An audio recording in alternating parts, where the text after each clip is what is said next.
여러분, 병원에서 의사가 뇌경색이라는 말을 꺼낼 때 환자분들 표정이 어떤지 아십니까? 순간 얼굴이 하얗게 질리십니다. 뇌졸중, 뇌경색. 이 단어들은 그만큼 우리 어르신들에게 공포 그 자체입니다. 왜 그럴까요?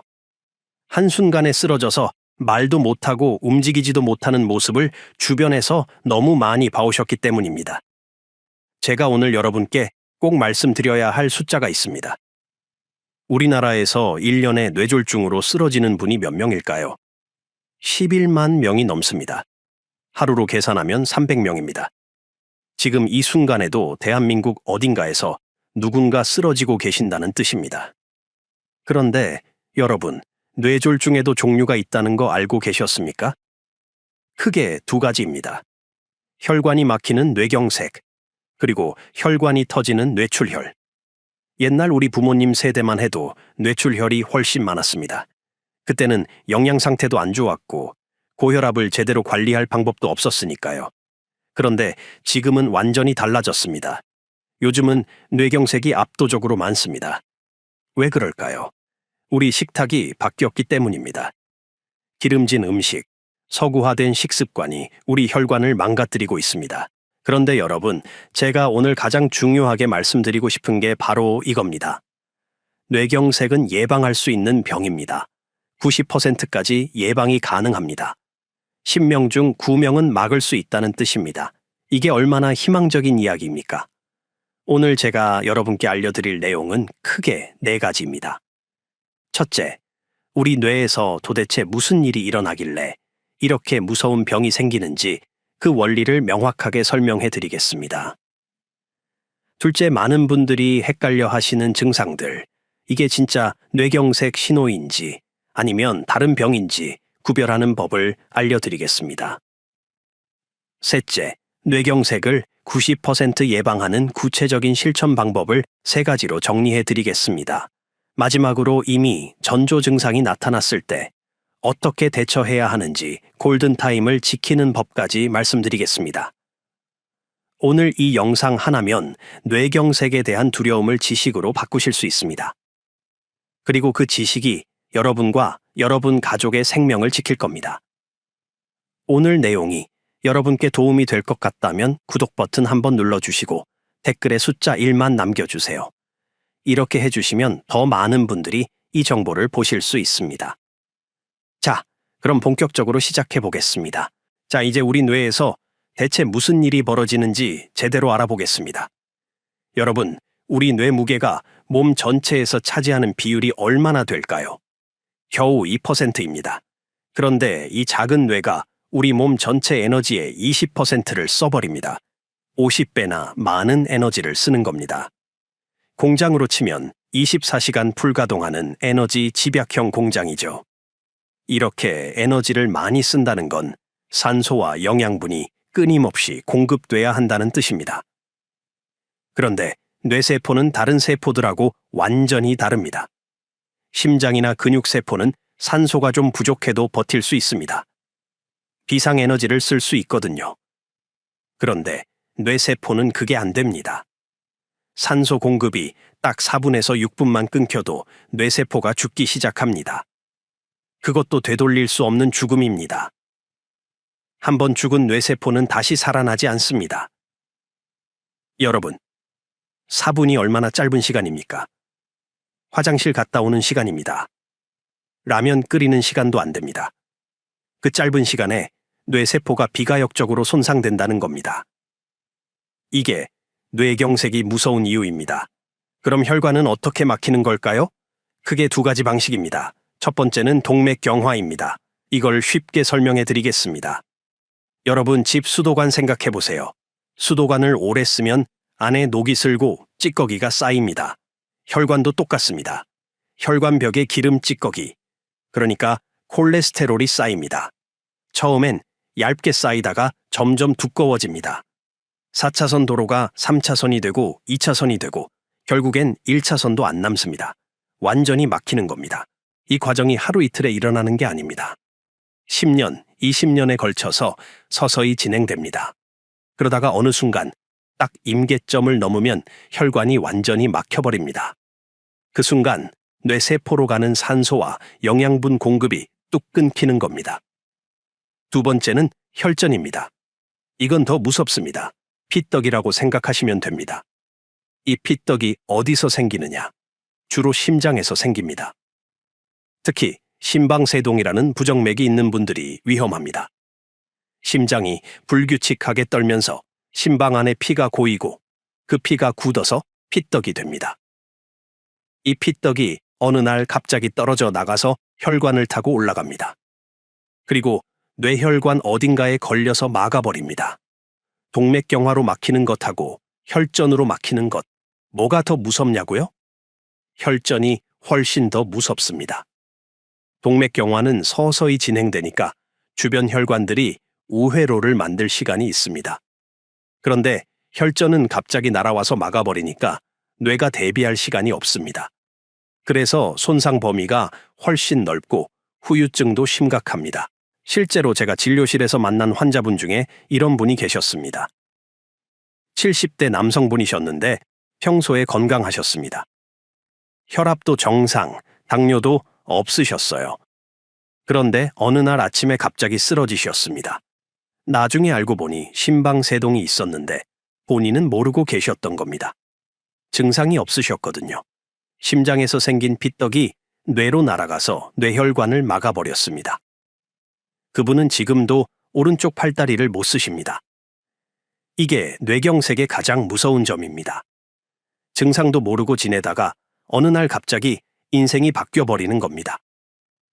심방세동이 있는 분은 뇌졸중 위험이 일반인보다 5배나 높습니다. 5배입니다, 여러분. 여러분 주변에 계신 부모님이나 이웃 어르신들한테 꼭 이 영상을 공유해 주세요. 알림 설정도 눌러 놓으시면 앞으로 올라올 건강 정보를 놓치지 않으실 겁니다. 자, 이제 가장 중요한 이야기를 해보겠습니다. 많은 분들이 병원에 오셔서 이렇게 말씀하십니다. 어지러워서 왔다. 손발이 저려서 왔다. 그런데 검사해보면 뇌경색이 아닌 경우가 훨씬 많습니다. 반대로 정말 위험한 신호인데 대수롭지 않게 넘기시는 분들도 계십니다. 오늘 이 구별법만 확실히 알아가셔도 여러분 생명을 지킬 수 있습니다. 첫 번째, 어지럼증입니다. 어지럽다고 다 뇌경색이 아닙니다. 가짜 신호가 있습니다. 이석증 같은 말초성 어지럼증이죠. 이건 어떤 느낌이냐? 세상이 빙빙 돌아갑니다. 회전목마 탄 것처럼 빙글빙글 도는 느낌이고 구토가 심하게 납니다. 그런데 중요한 건 비틀거리긴 해도 걸을 수는 있습니다.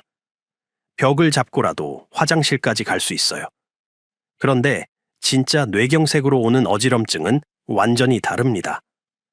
세상이 빙빙 도는 느낌보다는 술 취한 사람처럼 비틀거립니다.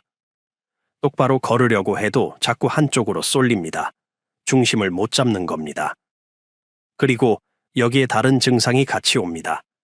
말이 어눌해지거나 물건이 2개로 보이는 복시 증상이 동반됩니다. 이럴 때는 절대 집에서 쉬면 안 됩니다. 바로 응급실로 가셔야 합니다. 두 번째, 손발 저림입니다. 이것도 헷갈리십니다. 많은 분들이 척추가 안 좋아서 그런가 보다 하고 넘기십니다. 척추관 협착증은 이렇습니다. 서서히 진행됩니다. 어느 날 갑자기 생기는 게 아니라 몇 달에 걸쳐서 점점 심해집니다. 그리고 걸으면 다리가 당기고 아파서 쉬어야 합니다. 앉거나 허리를 숙이면 좀 나아집니다. 그런데 뇌경색으로 오는 저림은 전혀 다릅니다. 갑자기 시작됩니다. 아침에 일어났는데 갑자기 한쪽 팔다리에 힘이 안 들어가거나 감각이 둔해집니다. 얼굴까지 함께 저린 경우도 많습니다. 이건 척추 문제가 절대 아닙니다. 뇌혈관이 막혀서 생기는 증상입니다. 자, 여기서 가장 중요한 이야기를 하겠습니다. TIA라고 합니다. 일과성 뇌어혈 발작입니다. 이게 뭐냐면 뇌경색 증상이 나타났다가 저절로 사라지는 겁니다. 한쪽 팔다리에 힘이 빠졌다가 몇 분 후에 다시 괜찮아집니다. 발음이 어눌해졌다가 1시간 후에 정상으로 돌아옵니다. 많은 분들이 이럴 때 이렇게 생각하십니다. 아, 다행이다. 괜찮아졌네. 그냥 일시적으로 그랬나 보다. 절대 안 됩니다. 이건 뇌가 보내는 마지막 경고입니다. 혈관이 잠깐 막혔다가 다시 뚫린 겁니다. 뇌경색 예고편입니다. 통계를 보면 이렇습니다. TIA를 경험하신 분 5명 중 1명은 3개월 이내에 진짜 뇌경색이 옵니다. 그것도 절반은 48시간 이내에 옵니다. 이틀 안에 큰 뇌경색이 올 수 있다는 뜻입니다. 그래서 증상이 사라졌어도 반드시 즉시 응급실에 가셔야 합니다. 마지막으로 AAST 법칙입니다. 이건 꼭 외우고 가셔야 합니다. F는 페이스, 얼굴입니다. 웃어보라고 하세요. 한쪽 입꼬리가 올라가지 않고 처지면 위험 신호입니다. A는 arm, 팔입니다. 두 팔을 앞으로 들어 올려보라고 하세요. 한쪽 팔이 내려가거나 힘이 없으면 위험합니다. S는 스피치, 말입니다. 간장 공장 공장장. 이런 문장을 따라 해보라고 하세요. 발음이 어눌하거나 말이 꼬이면 위험합니다. T는 타임, 시간입니다. 이 세 가지 중 하나라도 해당되면 지체 없이 119에 전화하셔야 합니다. 여러분, 오늘 내용 중에 궁금한 증상이 있으시거나 비슷한 경험이 있으시면 댓글에 궁금해요라고 적어주세요. 좋아요도 눌러주시면 더 많은 분들이 이 정보를 보실 수 있습니다. 자, 이제 가장 중요한 실천 방법을 말씀드리겠습니다. 90% 예방이 가능하다고 했죠? 첫 번째로 할 일은 바로 식탁을 바꾸는 겁니다. 기름을 바꾸십시오. 여러분, 기름이 다 똑같은 기름이 아닙니다. 좋은 기름이 있고 나쁜 기름이 있습니다. 좋은 기름은 혈관을 지켜주고 나쁜 기름은 혈관을 막습니다. 좋은 기름 첫 번째는 올리브유입니다. 그것도 엑스트라 버진 올리브유를 쓰셔야 합니다. 이 안에 오메가9이라는 성분과 폴리페놀이 들어 있습니다. 나쁜 콜레스테롤을 낮춰주고 혈관 염증을 막아줍니다. 실제로 지중해 연한 사람들이 심혈관 질환이 적은 이유가 바로 올리브유 때문입니다. 프레디메드라는 대규모 연구가 있었습니다. 올리브유를 포함한 지중해식 식단을 먹은 사람들이 저지방 식단을 먹은 사람들보다 뇌졸중 위험이 30%나 낮았습니다. 좋은 기름 두 번째는 들기름입니다. 들기름에는 오메가3, 정확히는 알파리놀렌산이 들어 있습니다. 혈액을 맑게 하고 혈관을 부드럽게 만들어줍니다. 그런데 들기름은 주의할 점이 있습니다. 산패가 엄청 빠릅니다. 반드시 냉장고에 보관하시고 개봉하면 한 달 안에 다 드셔야 합니다. 그리고 절대 가열하지 마세요. 나물 무칠 때나 샐러드에 생으로 넣어서 드시는 게 좋습니다. 자, 그럼 나쁜 기름은 뭘까요? 최악은 트랜스 지방입니다. 마가린, 쇼트닝이 대표적입니다. 과자, 빵, 튀김에 많이 들어 있습니다. 식품 라벨에 경화유, 부분 경화유라고 적혀 있으면 트랜스 지방입니다. 이건 혈관을 직접 공격합니다. 무조건 피하셔야 합니다. 그 다음이 오메가6가 과다한 기름입니다. 콩기름, 옥수수유, 해바라기씨유. 이 기름들이 나쁜 건 아닙니다. 문제는 우리가 너무 많이 먹는다는 겁니다. 오메가3와 오메가6의 균형이 깨지면 혈관에 염증이 생깁니다. 현대인은 오메가6을 과하게 섭취하고 있습니다. 마지막으로 파뮤입니다. 라면, 과자, 가공식품에 엄청 많이 들어 있습니다. 포화지방이 높아서 혈관 건강에 안 좋습니다.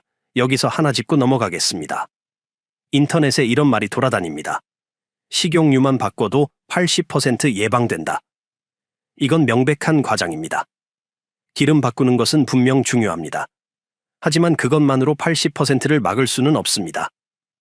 90% 예방을 위한 여러 습관 중 하나입니다.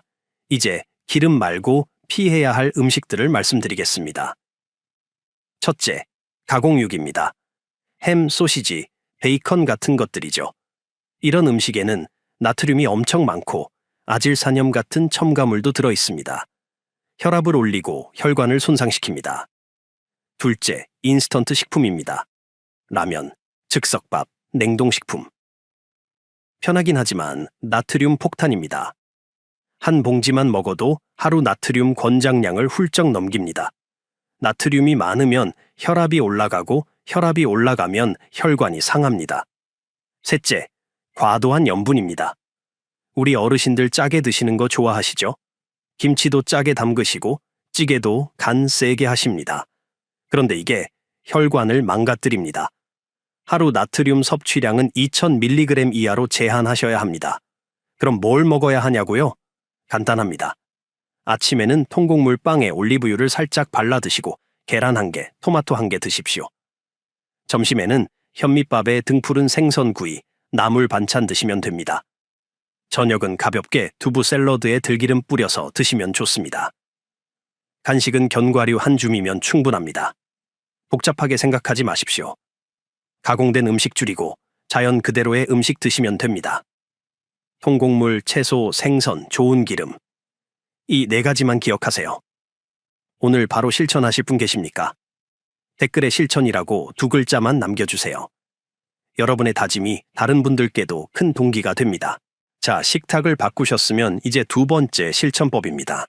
증상이 나타나기 전에 숨어있는 위험을 먼저 찾아내는 겁니다. 제일 중요한 검사가 경동맥 초음파입니다. 경동맥이 뭐냐? 목에 있는 혈관인데 뇌로 가는 혈액의 80%가 이 혈관을 통해 갑니다. 여러분, 손가락으로 목을 만져보세요. 턱 아래쪽 목 양옆에 콩닥콩닥 뛰는 게 느껴지시죠? 그게 바로 경동맥입니다. 이 혈관이 막히면 바로 뇌경색입니다. 초음파로 이 혈관을 보면 동맥경화가 얼마나 진행됐는지, 혈관벽이 얼마나 두꺼워졌는지, 혈관이 얼마나 좁아졌는지 바로 확인할 수 있습니다. 검사 시간은 10분도 안 걸립니다. 아프지도 않고 방사선 노출도 없고 안전합니다. 50대 이상이면 1년에 한 번씩 꼭 받아보시길 권합니다. 정밀하게 보고 싶으면 뇌 MRI 검사를 받으시면 됩니다. 뇌혈관 자체를 촬영해서 어디가 좁아졌는지, 혈관이 꽈리처럼 부풀어 오른 동맥류는 없는지 확인할 수 있습니다. 가족 중에 뇌졸중 환자가 있거나 경동맥 초음파에서 이상이 발견되면 이 검사까지 받아보시는 게 좋습니다.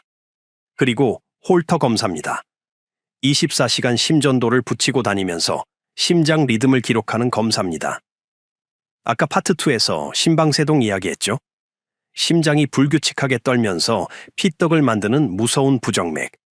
문제는 증상 없이 숨어 있는 경우가 많다는 겁니다. 평소에 가슴이 두근거리거나 맥이 불규칙하다 싶으면 꼭 받아보세요. 손목에서 맥박을 재봤는데 리듬이 들쑥날쑥하다면 의심해봐야 합니다. 홀터 검사로 심방세동을 발견하면 한근고제라는 약을 먹어서 피떡이 생기는 걸 막을 수 있습니다. 뇌경색을 미리 예방하는 겁니다. 이제 3번째 실천법입니다. 위험 요인을 관리하십시오. 첫째, 고혈압입니다. 고혈압은 증상이 없습니다. 그래서 침묵의 살인자라고 부릅니다. 혈압이 높으면 혈관벽에 계속 상처가 납니다. 마치 수도 압력이 너무 세면 수도관이 손상되는 것과 똑같습니다. 그 상처에 콜레스테롤이 쌓이다가 결국 혈관을 막습니다. 집에 혈압계 하나 장만하십시오. 아침에 일어나서 화장실 다녀오시고 5분 정도 편하게 앉아 계신 다음에 재세요.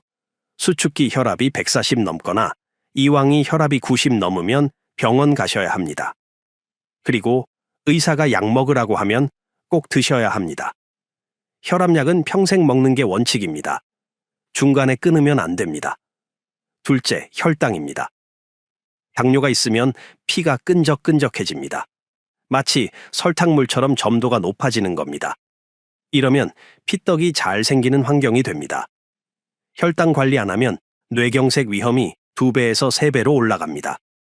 공복 혈당 126 넘으면 당뇨입니다. 식후 2시간 혈당이 200 넘어도 당뇨입니다. 정기적으로 혈당 체크하시고 당화혈색소 검사도 3개월마다 받으세요. 셋째, 수면무호흡증입니다. 이거 생각보다 정말 중요합니다. 자다가 숨이 자꾸 멈추면 뇌에 산소가 부족해집니다. 그러면 우리 몸이 비상 상황이라고 판단해서 혈압을 확 올립니다. 심장을 빨리 뛰게 만들어서라도 산소를 공급하려고 하는 겁니다. 이 과정이 밤새 반복되면 혈관이 견딜 수가 없습니다. 여러분 배우자가 밤에 코를 심하게 골다가 갑자기 조용해지고 한참 있다가 컥 하고 숨을 몰아쉬고 다시 코 고는 패턴이 반복되면 수면 무호흡증입니다. 낮에 졸음이 쏟아지고 자고 일어나도 개운하지 않고 아침에 머리가 무겁고 아프면 의심해 봐야 합니다. 수면 다원 검사라는 게 있습니다. 병원에서 하룻밤 자면서 수면 상태를 정밀하게 분석하는 검사입니다. 수면 무호흡증으로 진단되면 CPAP이라는 양압기를 착용하고 자야 합니다. 처음엔 불편하지만 적응하면 괜찮습니다. 이것만 잘 써도 뇌경색 위험이 확 줄어듭니다. 마지막으로 콜레스테롤입니다. 총 콜레스테롤보다 중요한 건 나쁜 콜레스테롤, LDL 수치입니다. 이게 130 넘으면 관리가 필요합니다. 특히 이미 심혈관 질환이 있거나 당뇨가 있으면 70 이하로 낮춰야 합니다. 스타틴이라는 약을 먹으면 콜레스테롤이 내려가고 동맥경화 진행을 늦출 수 있습니다. 구독 아직 안 하신 분 계십니까? 지금 눌러주시면 앞으로도 이런 생명을 지키는 정보를 계속 받아보실 수 있습니다. 좋아요도 함께 눌러주세요. 여러분, 오늘 이야기를 3가지로 정리하겠습니다. 첫째, 뇌경색은 90% 예방할 수 있는 병입니다. 하루 300명이 쓰러지는 무서운 병이지만 고혈압과 당뇨를 관리하고 좋은 기름으로 바꾸고 위험 요인을 미리 찾으면 10명 중 9명은 막을 수 있습니다. 둘째, 페이스트 법칙을 기억하십시오. 얼굴이 한쪽으로 처지거나 팔에 힘이 빠지거나 발음이 어눌해지면 즉시 119입니다. 증상이 사라졌다고 안심하지 마세요. 그건 더 큰 뇌경색의 경고입니다. 셋째, 증상이 나타나기 전에 먼저 찾으십시오. 경동맥 초음파로 혈관 상태를 확인하고 홀터 검사로 숨어있는 심방세동을 찾아내면 미리 막을 수 있습니다. 여러분, 저는 20년 넘게 환자분들을 보면서 이런 생각을 많이 했습니다. 조금만 일찍 오셨더라면, 조금만 미리 관리하셨더라면 이렇게까지 안 됐을 텐데. 뇌경색은 한순간에 인생을 바꿔버립니다. 말도 못하고 걷지도 못하고 가족들한테 짐이 될까봐 괴로워하시는 분들을 너무 많이 봤습니다. 그런데 이 모든 게 예방 가능한 일입니다. 오늘 제가 말씀드린 것 중에 딱 한 가지만 실천하셔도 됩니다. 집에 있는 식용유를 올리브유로 바꾸는 것, 동네 병원에서 경동맥 초음파 한번 받아보는 것, 혈압약 빠뜨리지 않고 먹는 것. 이 작은 실천이 여러분의 생명을 지킵니다. 내일부터가 아니라 오늘부터 시작하십시오. 여러분은 소중한 분들입니다. 여러분을 사랑하는 가족이 있고 여러분을 기다리는 사람들이 있습니다. 건강하게 오래오래 그분들과 함께 하시길 진심으로 바랍니다. 오늘도 끝까지 들어주셔서 정말 감사합니다. 여러분 모두 건강하십시오. 여러분 아침에 일어나서 제일 먼저 뭐 하세요? 많은 분들이 씻는 것부터 시작하시죠. 저녁에 피곤한 몸 이끌고 집에 오면 또 제일 먼저 뭐 하고 싶으세요? 역시 따뜻한 물로 샤워하는 거죠. 우리 생활에서 샤워만큼 매일 반복하는 습관도 드뭅니다. 그런데 말이죠. 제가 20년 넘게 응급실과 외래에서 환자분들을 봐왔는데요. 욕실에서 쓰러지셔서 실려오시는 어르신들이 정말 많습니다. 2022년 통계를 보면 65세 이상 어르신 중에서 추락사고로 돌아가신 분이 1,802명입니다. 하루에 5명꼴이에요. 그리고 이런 낙상사고의 절반 가까이가 바로 집 안에서 일어납니다. 그 중에서도 욕실이 가장 위험한 장소 중 하나죠. 참 아이러니하지 않습니까? 우리 몸을 깨끗하게 하고 피로를 풀려고 들어가는 욕실이 가장 위험한 공간이 될 수 있다니 말입니다. 그런데 여러분, 오늘 제가 말씀드릴 내용은 단순히 욕실에서 조심하라는 이야기가 아닙니다. 오히려 그 반대입니다. 매일 하는 샤워를 우리 몸의 혈액순환을 획기적으로 개선하는 최고의 건강 습관으로 바꿀 수 있다는 겁니다. 샤워하는 그 10분, 15분 동안 우리 몸에 있는 5가지 혈액순환 스위치만 제대로 자극해주면 하루 종일 막혀있던 혈관이 뻥 뚫리고 온몸 구석구석까지 산소와 영양분이 돌게 만들 수 있습니다. 오늘 여러분과 함께 이야기 나눠볼 내용은 크게 4가지입니다. 첫째, 왜 욕실이 이렇게 위험한 장소가 됐는지 정확한 원인을 짚어보겠습니다. 둘째, 샤워하면서 반드시 자극해야 할 5가지 신체 부위가 어디인지, 그리고 왜 그곳들이 혈액순환의 핵심 스위치인지 과학적으로 설명드리겠습니다. 셋째, 이 5곳을 안전하고 효과적으로 자극하는 구체적인 샤워 방법을 단계별로 알려드리겠습니다. 마지막으로 많은 분들이 혈액 순환 문제라고 착각하시는데 사실은 훨씬 더 위험한 병의 신호일 수 있는 증상들을 정확히 구분하는 법을 알려드리겠습니다. 자, 그럼 본격적으로 시작해보기 전에 잠깐만요. 오늘 제가 알려드릴 이 정보들, 나이 드신 분들이 다 기억하시기 쉽지 않아요. 그런데 지금 화면 아래 빨간 구독 버튼과 좋아요 버튼 눌러주시면 언제든지 이 영상을 다시 볼 수 있습니다. 앞으로도 이런 꼭 필요한 건강 정보들을 계속 보내드릴 수도 있으니 지금 꼭 눌러주세요. 자, 그럼 먼저 왜 욕실이 이렇게 위험한 장소가 됐는지부터 정확히 짚고 넘어가야겠죠. 아까 제가 간단히 말씀드렸던 그 숫자들, 이제 제대로 들여다볼 시간입니다. 2022년 통계청 자료를 보면요. 65세 이상 어르신 중에서 추락사고로 사망하신 분이 1,802명입니다. 하루 평균 5명이라 말씀드렸었죠. 그런데 여기서 중요한 건 이분들이 어디서 넘어지셨느냐는 겁니다. 산에 등산 갔다가? 아닙니다. 길 가다가? 그것도 아닙니다. 놀랍게도 노인 낙상 사고의 48.7%, 거의 절반이 바로 집 안에서 일어납니다. 그것도 침대하고 욕실, 이 두 곳이 압도적으로 많아요. 왜 그럴까요? 욕실은 3가지 위험 요소가 동시에 몰려있는 공간이기 때문입니다. 첫째는 물기 때문에 바닥이 미끄럽죠. 둘째는 좁은 공간에 딱딱한 벽과 변기, 욕조 같은 것들이 빼곡하게 들어차 있습니다.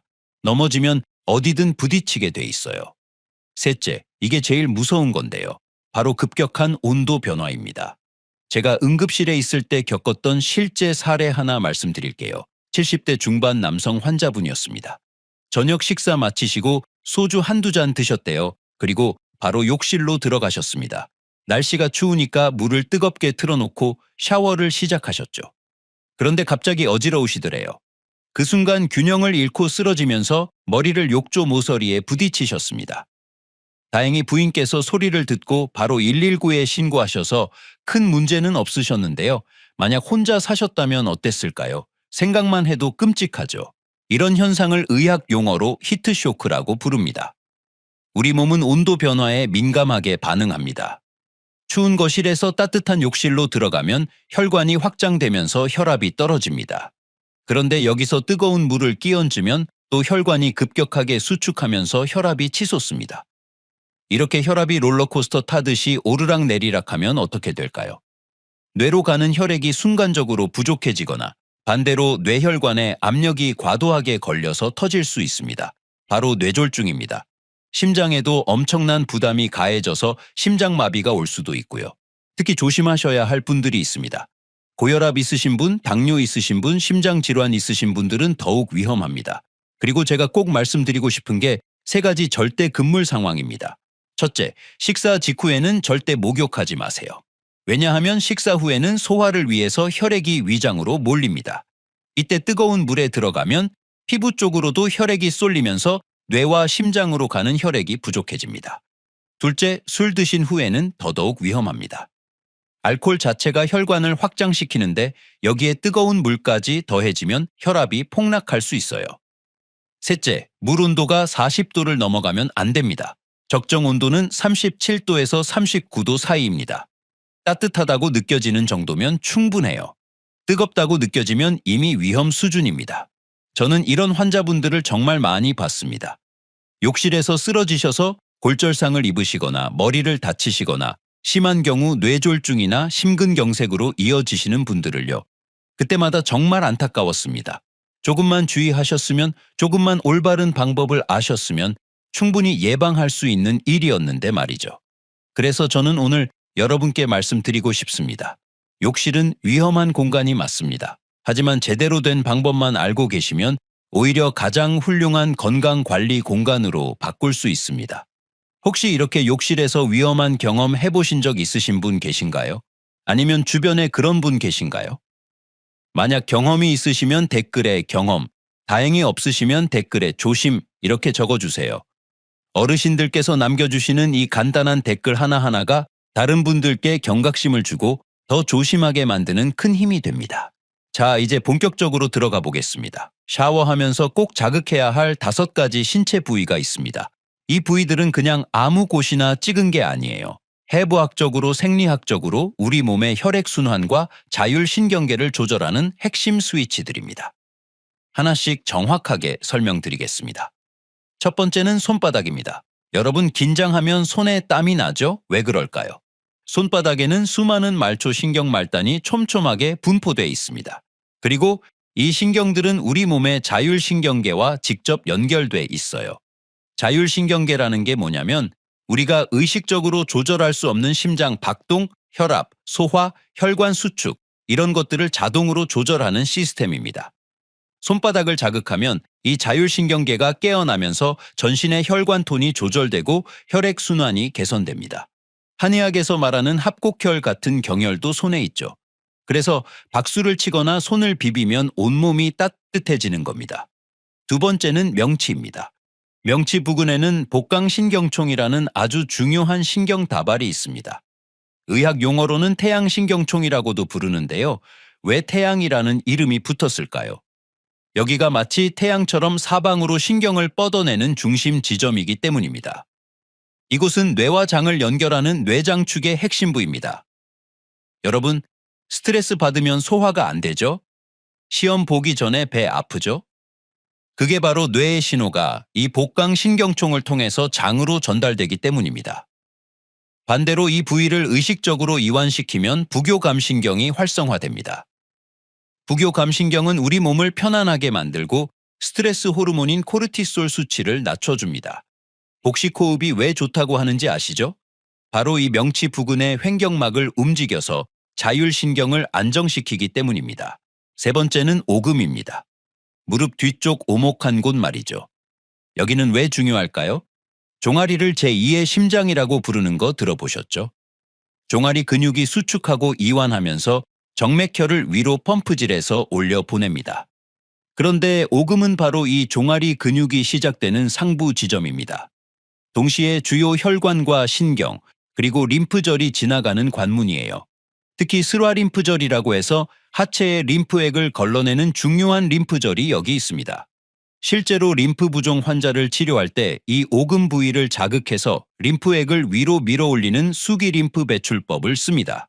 그만큼 중요한 순환의 관문이라는 겁니다. 네 번째는 사타구니입니다. 의학 용어로는 서해부라고 하는데요. 여기에는 하체와 골반의 면역을 담당하는 주요 림프절들이 밀집돼 있습니다. 우리 몸의 면역 관문이에요. 세균이나 바이러스가 침투하면 제일 먼저 여기서 걸러집니다. 그리고 굵은 대퇴동맥과 대퇴정맥이 피부 바로 밑을 지나갑니다. 여기 순환이 막히면 하체로 가는 혈액 공급이 줄어들고 반대로 하체에서 올라오는 정맥혈도 정체됩니다. 그래서 다리가 붓거나 차가워지는 겁니다. 사타구니는 상체와 하체를 연결하는 혈관과 림프의 핵심 통로입니다. 다섯 번째는 목덜미입니다. 뒷목 부분 말이죠. 여기에는 후경부 근육이라고 해서 목을 지탱하는 여러 근육들이 있습니다. 그런데 이 근육들이 과도하게 긴장하면 어떻게 될까요? 경추 사이를 통과하는 추골동맥이라는 혈관이 있는데요.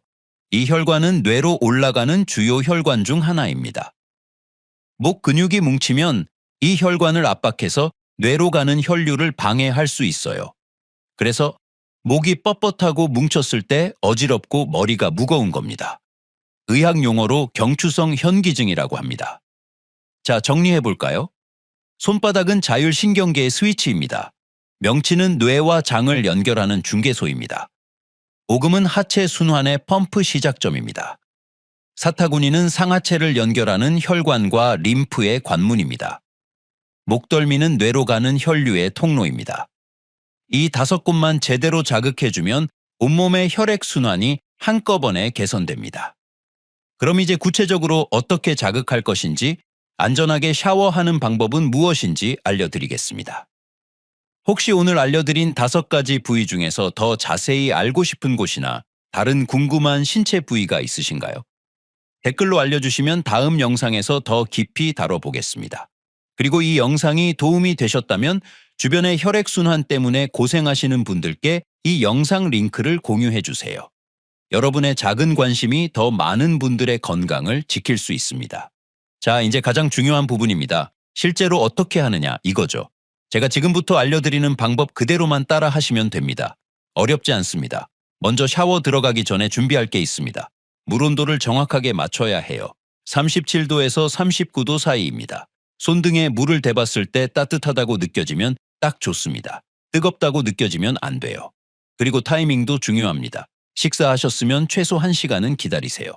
소화가 어느 정도 되고 난 다음에 들어가셔야 합니다. 술 드셨으면 그날은 아예 샤워를 미루시는 게 좋습니다. 이제 본격적으로 5가지 부위를 자극하는 순서와 방법을 알려드리겠습니다. 첫 번째, 손바닥부터 시작합니다. 샤워기로 따뜻한 물을 손바닥에 30초 정도 쏘이세요. 그 다음에 양손을 마주대고 비벼줍니다. 마치 추운 날 손 녹이듯이 비비는 거예요. 20번 정도 문지르시면 됩니다. 그러면 손바닥이 화끈화끈 뜨거워지죠. 이게 혈액이 몰리는 신호입니다. 손가락 사이사이도 깍지 끼듯이 비벼주시고요. 손등도 반대쪽 손바닥으로 문질러 주세요. 양손 합쳐서 1분이면 충분합니다. 두 번째, 명치입니다. 명치 위치가 어딘지 아시죠? 가슴 한가운데 갈비뼈가 만나는 그 부분입니다. 여기에 샤워기 물줄기를 부드럽게 대고 천천히 원을 그리듯이 돌려주세요. 시계 방향으로 10번, 반시계 방향으로 10번 돌립니다. 그 다음에는 손바닥을 명치에 대고 살짝 눌러주면서 천천히 깊게 숨을 쉬어보세요. 코로 숨 들이마시고 입으로 길게 내쉬는 겁니다. 이렇게 5번만 반복하시면 됩니다. 명치가 따뜻해지면서 배 전체가 편안해지는 느낌이 들 겁니다. 세 번째, 오금입니다. 무릎 뒤쪽 오목한 부분 말이죠. 한쪽 다리씩 할 겁니다. 오른쪽 다리를 약간 굽혀서 오금이 잘 보이게 하시고요. 샤워기를 오금에 30초 정도 대주세요. 물줄기를 강하게 하지 마시고 부드럽게 맞으시면 됩니다. 그 다음 손으로 오금을 감싸쥐고 위아래로 주물러 주세요. 너무 세게 누르지 마시고 기분 좋을 정도로만 주물러 주시면 됩니다. 15번 정도 주무르고 반대쪽 다리도 똑같이 해주세요. 양쪽 다 하는데 2분이면 됩니다. 네 번째, 사타구니입니다. 여기는 조심스럽게 해야 해요. 샤워기를 사타구니 안쪽, 허벅지와 몸통이 만나는 부분에 대주세요. 양쪽 다 30초씩 물을 쏘여줍니다. 그 다음 손바닥으로 사타구니에서 허벅지 쪽으로 쓸어내리듯이 쓸어주세요. 림프액을 아래로 밀어내는 겁니다. 한쪽에 10번씩 양쪽 다 해주시면 됩니다. 이때 너무 강하게 문지르지 마세요. 살살 쓸어내리는 정도면 충분합니다. 5번째, 목덜미입니다. 고개를 앞으로 숙이세요. 그러면 뒷목이 쭉 펴지죠. 여기에 샤워기를 1분 정도 대줍니다. 물줄기가 목덜미를 타고 흐르게 하는 거예요. 그 다음 한 손으로 반대쪽 목덜미를 잡고 주물러 주세요. 목 옆쪽에서 어깨로 내려가면서 꾹꾹 눌러주는 겁니다. 한쪽에 10번씩 양쪽 다 해주시면 됩니다. 목이 뻣뻣하게 굳어있던 분들은 이것만 해도 머리가 한결 가벼워지실 겁니다. 자, 이렇게 5군데를 다 자극하는 데 걸리는 시간이 얼마나 될까요? 대충 5분에서 7분 정도입니다. 15분이면 충분하죠. 하루 15분 투자해서 온몸 혈액순환을 확 개선할 수 있다면 이보다 효율적인 건강법이 어디 있겠습니까? 그리고 샤워 끝나고 나올 때도 조심하셔야 합니다. 갑자기 일어서지 마세요. 특히 앉아서 샤워하신 분들은 더 주의하셔야 합니다. 먼저 욕실 바닥에 앉아서 30초 정도 쉬세요. 그 다음에 천천히 일어나시면 됩니다. 어지러우시면 벽을 꼭 잡으시고요. 나오실 때는 물기를 대충이라도 닦고 나오셔야 미끄러지지 않습니다. 마지막으로 하나 더, 욕실 문을 잠그지 마세요. 만약에 안에서 쓰러지시면 밖에서 들어올 수가 없잖아요. 혼자 사시는 분들은 특히 더 조심하셔야 합니다. 샤워 들어가기 전에 휴대폰을 욕실 안에 가져가 두시는 것도 좋은 방법입니다. 여러분, 오늘 당장 저녁 샤워할 때 한번 해보세요. 5군데 다 하기 힘드시면 한두 군데만이라도 좋습니다. 손바닥하고 명치만 해보셔도 확실히 다릅니다. 그리고 내일 아침에 일어나셨을 때 몸이 어떤지 느껴보시고요. 댓글로 알려주시면 다른 분들한테도 큰 도움이 됩니다. 만약 오늘 바로 실천해보실 분은 댓글에 숫자 1만 적어주세요. 생각만 하고 계신 분은 숫자 0을 적어주시고요. 여러분의 실천 의지가 다른 분들께도 동기부여가 됩니다. 그리고 이 영상을 가족 단톡방에 공유해주세요. 부모님, 형제자매들, 특히 혼자 사시는 어르신들께 꼭 보여드리시면 좋겠습니다. 자, 오늘 제가 말씀드린 내용 핵심만 딱 3줄로 정리하겠습니다. 첫째, 욕실은 위험하지만 제대로 된 방법만 알면 최고의 건강 공간입니다. 둘째, 손바닥, 명치, 오금, 사타구니, 목덜미 이 5곳만 매일 샤워하면서 자극하면 혈액순환이 확 개선됩니다. 셋째, 물 온도는 37도에서 39도, 식사 후 1시간 기다리기, 술 드신 날은 미루기 이 3가지만 꼭 지키세요. 그런데 말이죠. 제가 마지막으로 꼭 짚고 넘어가야 할 게 있습니다. 많은 분들이 혈액순환 문제라고 착각하시는데 사실은 훨씬 더 위험한 병의 신호인 경우가 많습니다. 이거 구분 못하시면 정말 큰일 납니다. 다리가 붓는 경우를 예로 들어볼까요? 저녁만 되면 다리가 퉁퉁 붓는데 아침에 일어나면 가라앉아 있다. 이건 대부분 정맥순환이 안 좋아서 그렇습니다. 괜찮습니다. 그런데 아침에 일어났는데도 부기가 안 빠지고 손가락으로 꾹 눌렀을 때 움푹 들어간 자국이 한참 동안 그대로 남아있다. 이건 완전히 다른 이야기입니다. 심장이나 신장 기능이 떨어져서 생기는 함몰성 부종일 가능성이 높습니다. 당장 병원 가보셔야 해요. 손발 저림도 마찬가지입니다. 많은 분들이 피가 안 통한다고 생각하시는데요. 저림의 가장 흔한 원인은 혈액순환이 아니라 신경 손상입니다. 특히 당뇨 있으신 분들, 혈당 조절 안 되면 말초신경이 망가집니다. 당뇨병성 말초신경병증이라고 하는데요. 이거 방치하면 나중에 발가락 썩어 들어갑니다. 손발이 계속 저리시면 혈액순환제 드시지 마시고 신경전도 검사부터 받으세요. 신경이 눌렸는지 신경 자체가 손상됐는지 정확히 감별해야 합니다. 어지럼증은 어떻습니까? 목이 뻣뻣해서 어지럽다고 생각하시는 분들 많으시죠. 물론 목 때문일 수도 있습니다. 그런데 노인 어지럼증의 가장 흔한 원인은 귀 문제입니다. 이석증이라고 귀 안쪽에 있는 평형기관에 돌가루 같은 게 떨어져 나와서 생기는 병입니다. 그리고 앉았다 일어설 때만 핑 도신다. 이건 기립성 저혈압일 가능성이 큽니다. 자율신경계 문제예요. 이것도 정확히 진단받고 치료하셔야 합니다. 걸을 때 다리가 아픈 경우도 조심하셔야 합니다. 그냥 다리가 무겁고 뭉친다. 이 정도는 근육 문제일 수 있습니다. 그런데 걸으면 종아리가 터질 것처럼 아프다가 앉아서 쉬면 멎는다. 이게 반복된다. 이건 말초동맥 질환입니다. 다리로 가는 동맥이 막히는 병이에요. 간헐성 파행이라고 하는데요. 이거 방치하면 다리를 잘라야 할 수도 있습니다. 발목팔 혈압 지수 검사, ABI 검사라고 하는데요. 간단한 검사로 바로 알 수 있으니까 꼭 받아보세요. 그리고 제가 정말 강조하고 싶은 게 2가지 더 있습니다. 첫째는 경동맥 협착입니다. 목덜미 마사지 아무리 열심히 해봤자 소용없습니다. 진짜 문제는 뇌로 가는 큰 혈관 자체가 막히는 거예요. 경동맥에 기름때처럼 죽상반이 쌓여서 혈관이 좁아지는 겁니다. 이게 뇌경색의 직접적인 원인입니다. 50세 넘으셨고 고혈압이나 당뇨 있으시면 경동맥 초음파 검사 꼭 받으세요. 뇌졸중 위험을 70%에서 80%까지 예측할 수 있는 검사입니다. 둘째는 부정맥입니다. 어지럽거나 기립성 저혈압 같은 증상이 반복되는데 원인을 못 찾겠다. 이럴 때는 심장이 불규칙하게 뛰는 부정맥을 의심해 봐야 합니다. 심장이 제대로 안 뛰면 뇌로 피가 제대로 안 올라갑니다. 심전도 검사로 확인할 수 있습니다. 여러분, 제가 오늘 이렇게 길게 말씀드린 이유가 뭘까요? 샤워할 때 몸 좀 문지르면 모든 게 해결된다. 이런 말씀 드리려고 한 게 아닙니다. 오늘 제가 알려드린 방법들은 일상적인 건강관리에는 정말 좋습니다. 실제로 도움이 됩니다. 하지만 진짜 병이 숨어 있을 때는 소용없습니다.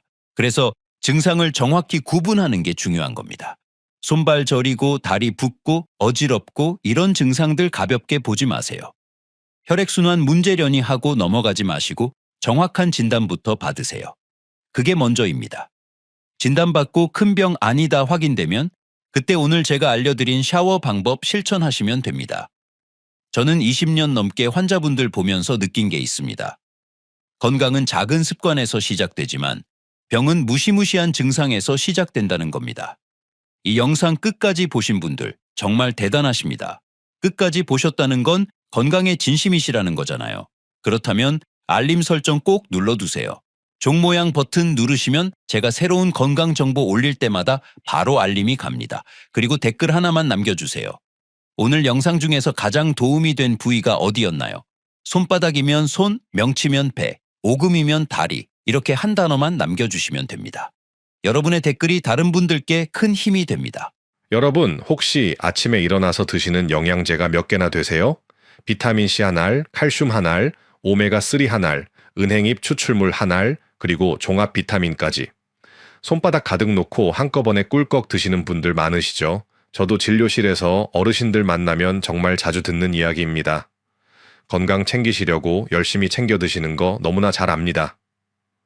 그런데 말이죠. 제가 오늘 여러분께 꼭 말씀드리고 싶은 게 있습니다. 우리나라 국민 10명 중 7명이 영양제를 복용하고 있고 특히 60대 이상 어르신들은 평균 3가지 이상의 영양제를 매일 드신다고 합니다. 이게 나쁘다는 게 아닙니다. 문제는 이렇게 좋다고 알려진 영양제들이 때로는 우리 몸에 심각한 독이 될 수 있다는 사실입니다. 여러분, 물도 너무 많이 마시면 물 중독이 온다는 거 아시죠? 영양제도 똑같습니다. 아니요, 어쩌면 물보다 더 위험할 수 있습니다. 왜냐하면 영양제는 농축된 성분이거든요. 우리 몸이 감당할 수 있는 양을 훌쩍 넘어서는 고농도 성분들이 매일매일 쌓이면 그게 바로 독이 되는 겁니다. 특히 제가 20년 넘게 환자분들을 진료하면서 정말 안타까웠던 케이스들이 있습니다. 건강하게 오래 살고 싶어서 영양제를 열심히 드셨는데 오히려 그 영양제 때문에 심장마비가 오거나 간이 망가지거나 뇌출혈로 쓰러지신 분들을 봤습니다. 이건 드문 경우가 아닙니다. 생각보다 훨씬 많은 분들이 이런 위험에 노출되어 계십니다. 그래서 오늘은 여러분이 가장 흔하게 드시는 5가지 영양제에 대해서 속 시원하게 말씀드리려고 합니다. 첫 번째, 베타카로틴이나 비타민 E 같은 고용량 항산화제. 이거 암 예방에 좋다고들 많이 드시죠? 두 번째, 칼슘 보충제. 뼈 건강 위해서 꼭 먹어야 한다고 생각하시는 분들 많으시죠? 세 번째, 은행잎 추출물, 치매 예방, 혈액순환 개선에 좋다고 광고하잖아요? 네 번째, 단백질 파우더.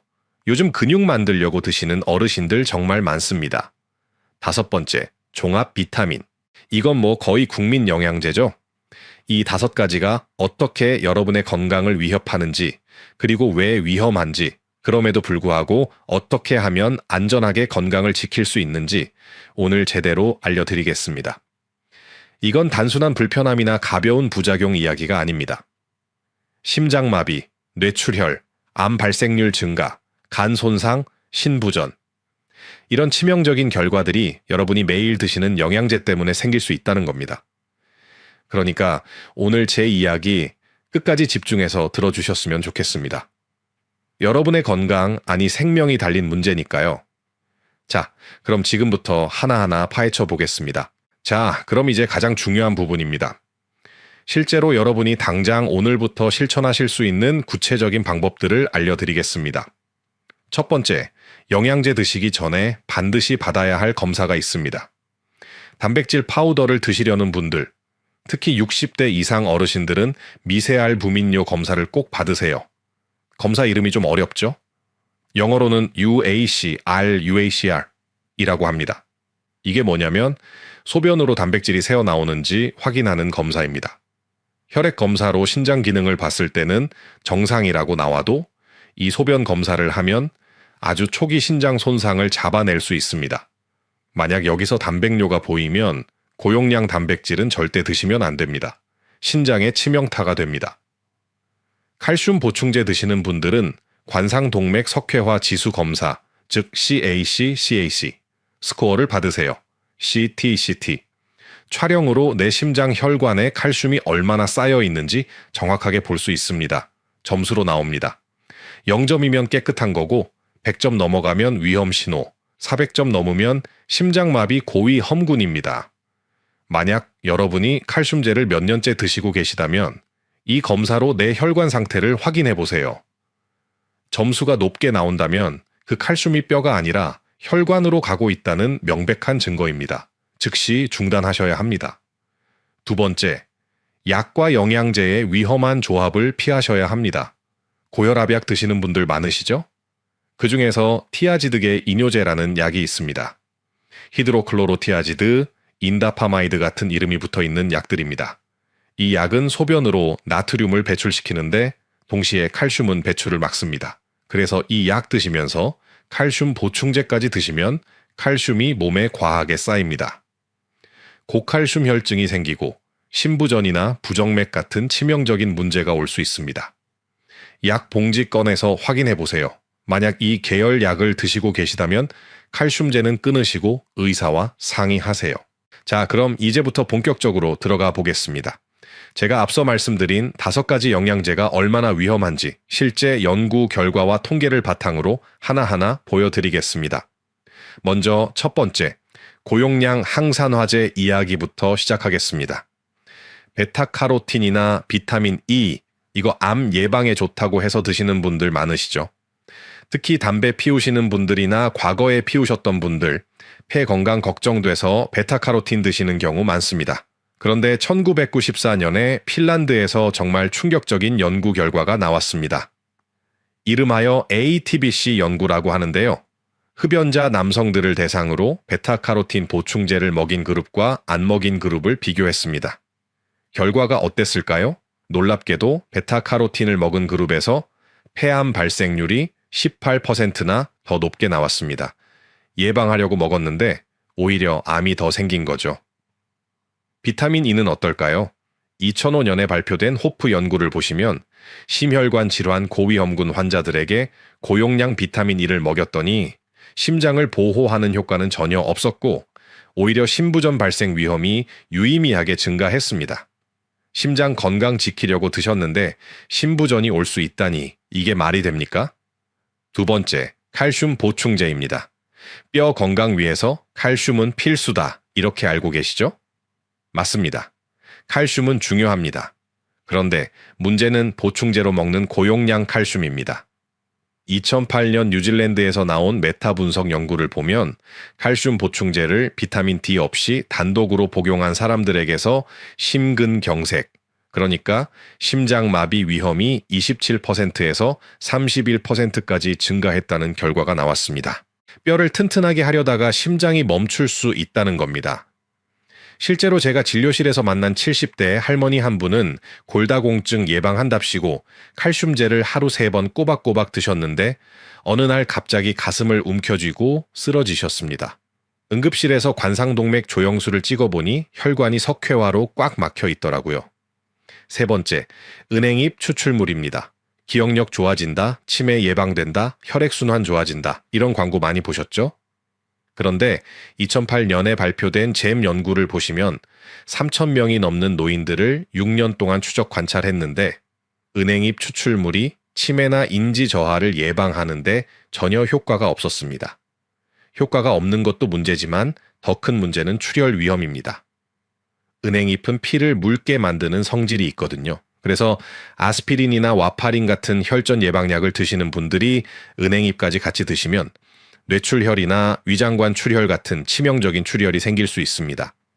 실제로 제 환자 중 한 분은 은행잎 추출물 드시다가 칫솔질만 했는데도 잇몸에서 피가 멈추질 않아서 응급실에 오신 적이 있습니다. 네 번째, 단백질 파우더입니다. 요즘 근육 만들려고 드시는 분들 정말 많으시죠?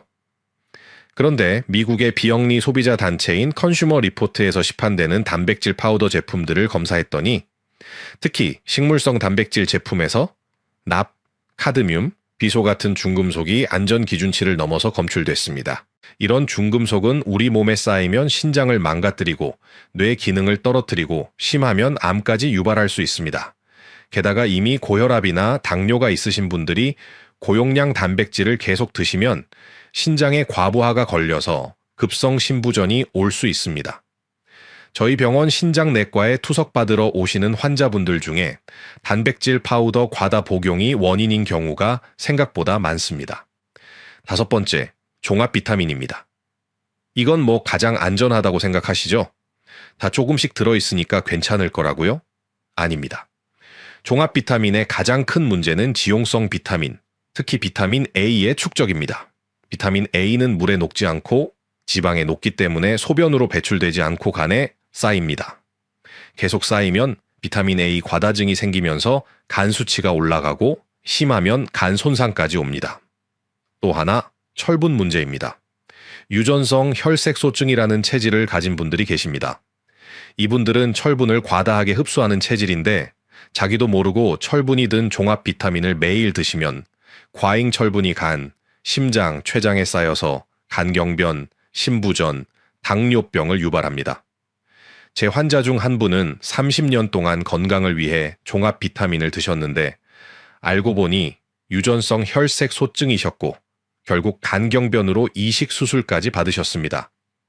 자, 이게 끝이 아닙니다. 이 5가지 영양제들은 각각 따로따로도 위험한데 여러분이 여러 가지를 동시에 드시면 위험이 곱하기로 늘어납니다. 서로 상호작용을 일으켜서 부작용이 폭발적으로 증가하는 거죠. 여러분, 지금까지 제가 말씀드린 건 과장이 아닙니다. 전부 세계적으로 인정받는 의학 저널에 실린 연구 결과들입니다. 건강을 지키려고 드시는 영양제가 오히려 여러분의 심장을, 뇌를, 간을, 신장을 망가뜨리고 있을 수 있다는 겁니다. 그럼 도대체 왜 이런 일이 벌어지는 걸까요? 왜 좋다던 영양제가 독이 되는 걸까요? 그 이유를 지금부터 명쾌하게 설명해 드리겠습니다. 자, 여러분이 가장 궁금해 하시는 부분이 바로 이거 아니겠습니까? 도대체 왜 몸에 좋다던 것들이 독이 되는 거냐, 이거죠? 지금부터 그 과학적 원리를 하나하나 명쾌하게 설명해 드리겠습니다. 어렵지 않게 여러분이 단번에 이해하실 수 있도록 말씀드릴 테니까 집중해 주세요. 먼저 칼슘 보충제부터 볼까요? 칼슘은 분명히 뼈에 필요합니다. 그런데 여기에 함정이 있습니다. 음식으로 먹는 칼슘과 알약으로 먹는 칼슘은 완전히 다르게 작동합니다. 음식으로 칼슘을 먹으면 천천히, 조금씩 흡수됩니다. 우유 한 잔 마시면 칼슘이 몇 시간에 걸쳐서 조금씩 들어오는 거죠. 그런데 칼슘 보충제는 어떻습니까? 한 알에 500mg, 1000mg이 한꺼번에 쏟아져 들어옵니다. 의학 용어로 이걸 볼러스 이펙트, 그러니까 일시적 과부하 효과라고 부릅니다. 이렇게 갑자기 쏟아진 칼슘은 뼈가 흡수할 수 있는 속도를 훌쩍 넘어버립니다. 그럼 남은 칼슘은 어디로 갈까요? 혈관으로 갑니다. 혈관벽에 들러붙어서 쌓이기 시작합니다. 이게 바로 관상동맥 석회화입니다. 여러분, 석회가 뭔지 아시죠? 시멘트처럼 딱딱하게 굳는 겁니다. 우리 심장에 피를 공급하는 혈관이 돌처럼 딱딱하게 굳으면 어떻게 되겠습니까? 혈관이 막히고 심장마비가 오는 겁니다. 그럼 단백질 파우더는 왜 신장을 망가뜨릴까요? 우리 신장은 피를 걸러내는 필터 역할을 합니다. 그런데 단백질을 많이 먹으면 그 단백질이 분해되면서 나오는 노폐물들을 신장이 처리해야 합니다. 이게 신장에는 엄청난 일입니다. 의학 용어로 과역과라고 하는데요. 쉽게 말하면 신장이 과로하는 겁니다. 원래 하루에 100리터 걸으면 되는데 200리터를 거르게 만드는 거죠. 건강한 사람은 이 정도는 버틸 수 있습니다. 그런데 이미 고혈압이나 당뇨가 있으신 분들은 다릅니다. 신장이 이미 살짝 지쳐 있는 상태거든요. 여기에 고용량 단백질까지 들어오면 신장이 비명을 지릅니다. 신장 세포들이 하나둘씩 죽어나가기 시작하고 결국 만성 심부전으로 가는 겁니다. 한번 망가진 신장은 다시 되돌릴 수 없습니다. 은행잎 추출물은 어떻습니까? 은행잎에는 징코톡신이라는 성분이 들어 있습니다. 이 징코톡신이 뭘 하느냐? 우리 뇌에서 비타민 B6이 일하는 걸 방해합니다. 비타민 B6은 가바라는 물질을 만드는데 꼭 필요한 비타민입니다. 그런데 가바가 뭐냐? 우리 뇌를 진정시키는 브레이크 역할을 하는 신경 전달 물질입니다. 쉽게 말하면 뇌가 과하게 흥분하지 않도록 억제하는 거죠. 그런데 징코톡신이 비타민 B6을 방해하면 가바가 제대로 안 만들어집니다. 브레이크가 고장 난 겁니다. 그럼 뇌가 과도하게 흥분하게 되고 이게 심해지면 발작, 그러니까 경련이 올 수 있습니다. 특히 원래 간질이 있으신 분들은 은행잎 추출물 드시면 안 됩니다. 발작 역치를 낮춰서 경련이 더 쉽게 오게 만듭니다.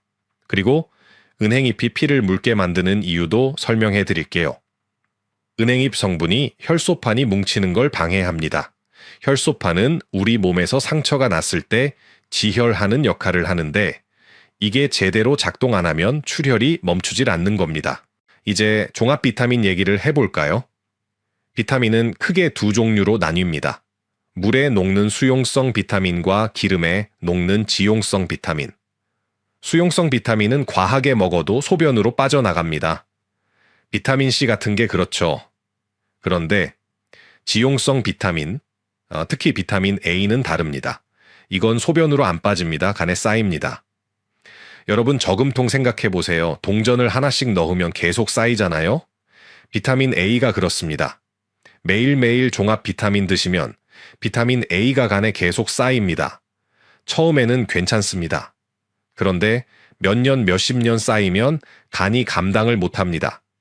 비타민 A, 과다증이 생기면서 간세포가 손상되기 시작합니다. 간 수치가 올라가고 심하면 간경병까지 갈 수 있습니다. 철분도 마찬가지입니다. 유전성 혈색소증이라는 체질이 있습니다. 이 체질을 가진 분들은 철분 흡수 능력이 비정상적으로 높습니다. 보통 사람은 먹은 철분의 10%만 흡수하는데 이분들은 30%, 40%를 흡수합니다. 그럼 철분이 과하게 쌓입니다. 간에도, 심장에도, 췌장에도 쌓입니다. 철분은 우리 몸에서 산화 반응을 일으켜서 세포를 손상시킵니다. 쉽게 말하면 몸속에서 녹이 세우는 겁니다. 자, 여기서 중요한 걸 하나 더 말씀드릴게요. 가짜 신호를 구별하는 법입니다. 베타카로틴을 많이 드시면 피부가 노랗게 변할 수 있습니다. 이걸 카로틴 혈증이라고 합니다. 그런데 피부 노래지면 여러분 뭐 떠올리세요? 황달 아닙니까? 간이 나빠졌나 걱정하시죠? 그런데 이 둘을 구별하는 방법이 있습니다. 눈의 흰자위를 보세요. 황달은 흰자위까지 노랗게 변합니다. 그런데 카로틴 혈증은 흰자위는 하얗고 손바닥이나 코끝만 노랗게 됩니다. 이건 무해합니다. 베타카로틴 끊으면 금방 돌아옵니다. 또 하나, 고용량 비타민 B3, 나이아신을 드시면 얼굴이 화끈거리고 빨개질 수 있습니다. 이걸 나이아신 홍조라고 합니다. 이건 혈관이 일시적으로 확장되는 반응이고 몇 시간 지나면 저절로 사라집니다. 무해합니다. 그런데 이게 알레르기 반응인 아나필락시스와 헷갈릴 수 있습니다. 구별법은 간단합니다. 나이아신 홍조는 얼굴만 빨개지고 숨은 괜찮습니다. 알레르기는 숨이 차고 목이 붓고 두드러기가 온몸에 퍼집니다. 이건 위험합니다. 즉시 119 불러야 합니다. 자, 이제 이해가 되시죠? 왜 좋다던 영양제가 독이 되는지 그 정확한 이유를 아셨을 겁니다. 그럼 이제 가장 중요한 질문이 남았습니다. 어떻게 하면 안전하게 건강을 지킬 수 있느냐 이거죠? 지금부터 실질적인 해결책을 알려드리겠습니다. 자, 그럼 이제 가장 중요한 부분입니다. 실제로 여러분이 당장 오늘부터 실천하실 수 있는 구체적인 방법들을 알려드리겠습니다. 첫 번째, 영양제 드시기 전에 반드시 받아야 할 검사가 있습니다. 단백질 파우더를 드시려는 분들, 특히 60대 이상 어르신들은 미세알부민뇨 검사를 꼭 받으세요. 검사 이름이 좀 어렵죠? 영어로는 UACR이라고 합니다. 이게 뭐냐면 소변으로 단백질이 새어나오는지 확인하는 검사입니다. 혈액 검사로 신장 기능을 봤을 때는 정상이라고 나와도 이 소변 검사를 하면 아주 초기 신장 손상을 잡아낼 수 있습니다. 만약 여기서 단백뇨가 보이면 고용량 단백질은 절대 드시면 안 됩니다. 신장에 치명타가 됩니다. 칼슘 보충제 드시는 분들은 관상동맥 석회화 지수 검사, 즉 CAC 스코어를 받으세요. CT 촬영으로 내 심장 혈관에 칼슘이 얼마나 쌓여 있는지 정확하게 볼 수 있습니다. 점수로 나옵니다. 0점이면 깨끗한 거고 100점 넘어가면 위험 신호, 400점 넘으면 심장마비 고위험군입니다. 만약 여러분이 칼슘제를 몇 년째 드시고 계시다면 이 검사로 내 혈관 상태를 확인해 보세요. 점수가 높게 나온다면 그 칼슘이 뼈가 아니라 혈관으로 가고 있다는 명백한 증거입니다. 즉시 중단하셔야 합니다. 두 번째, 약과 영양제의 위험한 조합을 피하셔야 합니다. 고혈압약 드시는 분들 많으시죠? 그 중에서 티아지드계 이뇨제라는 약이 있습니다. 히드로클로로티아지드, 인다파마이드 같은 이름이 붙어 있는 약들입니다. 이 약은 소변으로 나트륨을 배출시키는데 동시에 칼슘은 배출을 막습니다. 그래서 이 약 드시면서 칼슘 보충제까지 드시면 칼슘이 몸에 과하게 쌓입니다. 고칼슘 혈증이 생기고 신부전이나 부정맥 같은 치명적인 문제가 올 수 있습니다. 약 봉지권에서 확인해 보세요. 만약 이 계열 약을 드시고 계시다면 칼슘제는 끊으시고 의사와 상의하세요. 그리고 출혈 연합군을 조심하셔야 합니다. 은행잎 추출물, 오메가3 고용량 제품, 마늘 추출물, 비타민 E. 이것들은 전부 피를 묽게 만듭니다. 하나만 드셔도 출혈 위험이 있는데 여러 개를 동시에 드시면 위험이 곱하기로 늘어납니다. 여기에 아스피린이나 와파린 같은 항혈전제까지 처방받아 드신다면 뇌출혈, 위장관 출혈 위험이 폭발적으로 증가합니다. 지금 당장 드시는 영양제와 약 목록을 확인해 보세요. 세 번째, 안전한 복용 원칙을 지키세요. 영양제는 많이 먹는다고 좋은 게 아닙니다. 오히려 적게 꼭 필요한 것만 드셔야 합니다. 하루 권장량이라는 게 있습니다. 비타민 D는 하루 800에서 1000IU면 충분합니다. 칼슘은 음식으로 섭취하는 양까지 합쳐서 하루 1000에서 1200mg을 넘지 마세요. 단백질은 본인 체중일 킬로그램당 0.8에서 1g이면 됩니다. 60kg이시면 하루 50에서 60g입니다. 이건 음식만으로도 충분히 채울 수 있습니다. 그리고 영양제 드시기 전에 반드시 주치의와 상담하세요. 특히 만성질환이 있으신 분들은 필수입니다. 고혈압, 당뇨, 심장병, 신장병이 있으시면 영양제 하나 추가하는 것도 의사와 상의해야 합니다. 약과의 상호작용 때문에 생각지도 못한 부작용이 생길 수 있습니다. 네 번째, 가능하면 음식으로 대체하세요. 칼슘이 필요하시면 우유, 요거트, 치즈, 멸치, 두부 드세요. 단백질은 계란, 생선, 닭가슴살, 콩으로 충분합니다. 항산화 성분은 색깔 있는 채소와 과일로 드세요. 당근, 시금치, 블루베리, 토마토에는 자연 상태의 항산화 성분이 균형 있게 들어 있습니다. 보충제처럼 과도하게 농축되지 않았기 때문에 안전합니다. 은행잎이나 고용량 항산화제 같은 건 아예 끊으세요. 효과도 없고 위험만 있습니다. 차라리 매일 30분씩 걷는 게 100배 낫습니다. 다섯 번째, 지금 당장 실천하셔야 할 것들입니다. 현재 영양제 5가지 이상 드시는 분들, 오늘 바로 목록을 만드세요. 종이에 적으세요. 그리고 하나씩 체크하세요. 이게 정말 필수인가, 의사가 처방한 건가, 아니면 그냥 좋다고 해서 사 먹는 건가. 필수 아닌 건 과감하게 끊으세요. 특히 중복되는 성분을 확인하세요. 종합 비타민에도 칼슘이 들어있고 따로 칼슘제도 드시고 뼈 건강 제품에도 칼슘이 들어있으면 이게 중복입니다. 과다 복용입니다. 하나만 남기고 나머지는 끊으세요. 그리고 혈액 검사를 정기적으로 받으세요. 간 기능 검사, 신장 기능 검사, 전해질 검사. 6개월에 한 번씩만 받아도 문제를 조기에 발견할 수 있습니다. 검사 결과에서 간 수치나 신장 수치가 조금이라도 올라가 있으면 영양제부터 의심해 보세요. 마지막으로 한 가지 더 말씀드립니다. 건강기능식품 마크를 확인하세요. 식약처에서 인정한 제품인지 확인하는 겁니다. 그리고 성분 함량을 꼭 보세요. 하루 권장량의 몇 %인지 표시되어 있습니다. 100% 넘는 제품은 피하세요. 여러분, 영양제는 약이 아닙니다. 치료제가 아닙니다. 부족한 걸 채우는 보조수단일 뿐입니다. 넘치게 먹으면 독입니다.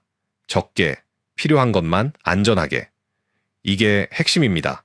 자, 여러분, 오늘 제가 긴 시간 동안 많은 이야기를 드렸습니다. 그런데 사실 핵심은 딱 3가지입니다. 첫째, 많이 먹는다고 더 좋은 게 아닙니다.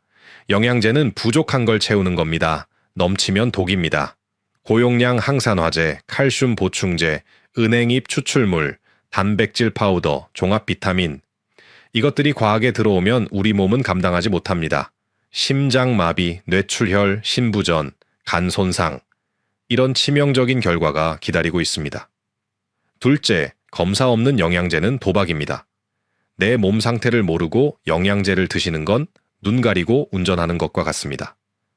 단백질 파우더 드시기 전에는 미세알부민뇨 검사로 신장 상태를 확인하세요. 칼슘제 드신다면 관상동맥 석회화 검사, 즉 CAC 검사로 혈관 상태를 확인하세요. 정기적인 혈액 검사로 간과 신장이 괜찮은지 체크하세요. 이게 여러분의 생명을 지키는 안전장치입니다. 셋째, 의사와 상의가 가장 확실한 안전장치입니다. 영양제 하나 추가하는 것도 끊는 것도 주치의와 상담하세요. 특히 만성질환이 있으신 분들은 필수입니다. 약과 영양제의 상호작용, 중복 복용, 과다 복용, 이런 것들은 전문가가 봐야 정확하게 판단할 수 있습니다. 여러분, 제가 오늘 이 이야기를 드린 이유는 여러분을 겁주려는 게 아닙니다. 오히려 반대입니다. 여러분이 똑똑한 선택을 하셔서 정말로 건강하게 오래 사시길 바라는 마음입니다. 영양제는 만능이 아닙니다. 마법의 약도 아닙니다. 건강의 기본은 균형 잡힌 식사, 적절한 운동, 충분한 수면, 스트레스 관리입니다.